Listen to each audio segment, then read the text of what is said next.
চলো আমাদের মাল মশলা এসে গেছে, দেখা যাক কি এসছে। ধনে পাতা, চিকেন, ময়দা ময়দা। এখন মাংস ধোয়া হচ্ছে, দেখতে পাচ্ছ মাংস বাটার চিকেন হবে, দেখাবো আপনাদেরকে, দেখবেন ঠিক আছে। না না সাত দিনই অনেক হয়ে গেছে। ঠিক করার জন্য আমরা দিয়ে দিচ্ছি নুন, একটু চিনি, বাস বাস বাস, সোডা দিয়ে দিচ্ছি, এবার একটু টক দই, না একটুখানি টক দই দিচ্ছি, সাদা তেল, বাস বাস। ছোটো গেছিলো বলে জায়গাটা বড় করে নিলাম, চেঞ্জ করে নিয়ে এবার গরম জলটা দেবো। ভালো করে মাখানো হয়ে গেছে, এবার এটাকে মাখিয়ে নিয়ে আমাদের একটা ছোটো সদস্য আছে বাড়িতে, কিছু দেখতে হচ্ছে, এর নাম পাপ্পু। গরম জল দিয়ে ভালো করে মাখছি। এবার এটাকে আমরা একটু সাদা তেল দিয়ে আধা ঘন্টার জন্য চাপা দিয়ে রাখবো। তারপরে মাংস তৎক্ষণ উপকরণটা আমাদের আগে ছোটো সদস্যটাকে খেতে দিতে হবে। খেতে শুরু করে দিয়েছে, করবো ওই জন্য আদা রসুনটা ছিলে বেটে নিচ্ছি। আমার দিদি বেটে দিচ্ছে, আমার হাত থেকে ভেঙে ওঠেছি, নাহলে আমি বাটতে। এখানে আদা পেঁয়াজ আদা রসুন সব কুচুনো হয়ে গেছে, মাংস ম্যারিনেট করবো, ভাজিতে হবে ওগুলো।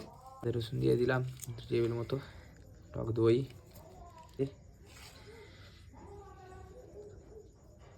আর একটু বাস মুড়ো, হ্যাঁ ওটাই আর দিস, বাস জিরে গুঁড়ো ওটা দিবি, দে জিরে গুঁড়োটা দে, বাস আছে। তাই একটু বেশি বেশি সব মশলা পাত্রে দেওয়া হচ্ছে। কাশ্মীরি লঙ্কা গুঁড়ো দিচ্ছি, লেবু, পাতি লেবু দিয়ে দেবে একটুখানি, নুন স্বাদ মতো, সরষের তেল, কসুরি মেথি, আর না এবার ম্যারিনেট 5 মিনিট পর আবার আসছি, এর মশলাটা তৈরি করে নিই। তখন কড়া বসে গেছে, গ্যাস জ্বলে গেছে, এবার সাথে তেল আসছে, একটু দে, বাস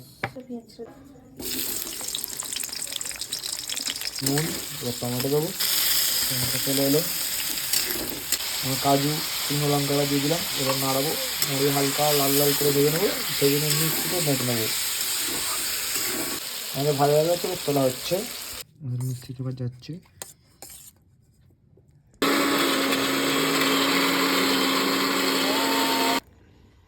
রান্না হয়ে গেছে আমাদের, রেডি গ্রেভিটা।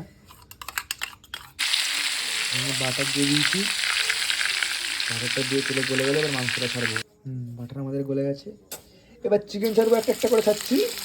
চিকেনটা ভালো করে ফ্রাই করে নেবো লাল লাল করে, লাল লাল করে ভাজা হয়ে গেছে, এবার তুলে ফেলছি, পিসগুলো ধুয়ে ফেলবো।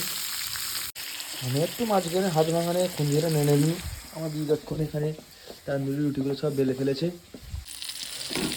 এবার মাংসটা আমাদের বাটার দিয়ে দিলাম, বাটার দিয়ে বাটারটা গলে গেছে, মশলাটা নেই, যেটা ভেজে রেখেছিলাম দিয়ে দিই।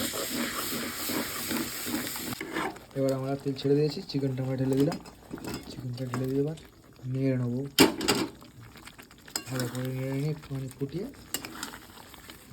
নামানোর পর এবার আমাদের তন্দুরি রুটিটা তৈরি হবে। দিয়ে একটু জোরে যাক, ভালো আছে। এবার বাটারটা দিয়ে নাড়াবো,